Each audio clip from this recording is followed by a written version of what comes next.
ever disputed that the challenge of Syria was going to be a very significant one. A very significant one. Okay, we are dealing with elements that, as we've said in the past, we have concerns about things that they have done in the past. But the bottom line was we had two choices in Syria. Choice number one was to let the place fall apart into 18 different pieces, long-term civil war, instability, mass migration, playground for terrorists, ISIS running all over the place, Iran getting back in. That was choice number one. Choice number two is to try to see if it was possible to work with these interim authorities and with al-Sharaa. High-tone U.S. statements on Syria and serious warnings. What did the U.S. Secretary of State say from Slovakia? As regional files crowd the international decision-making table, Syria has returned to the forefront of American attention.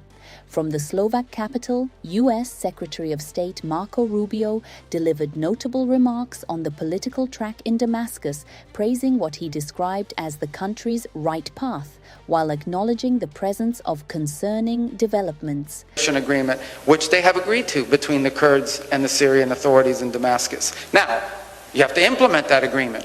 That's not going to be easy. And there are other such agreements that they need to reach with the Druze, with the Bedouins, with the Alawites, with all the elements of a very diverse society in Syria. But we think...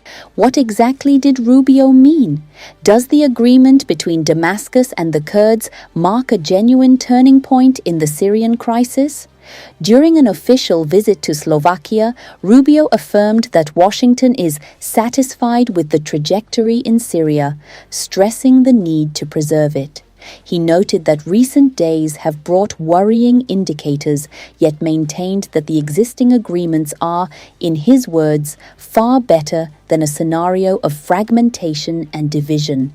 The Secretary's remarks come after authorities in Damascus announced at the end of January that they had reached an agreement with Kurdish forces following months of deadlock and clashes.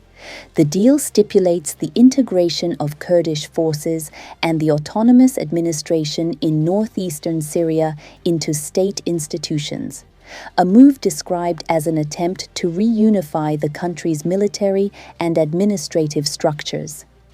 While welcoming the agreement, Rubio emphasized that implementation will not be easy, calling for similar understandings with other components of Syrian society, including the Druze, Bedouins, and Alawites, reflecting what he described as Syria's highly complex social fabric.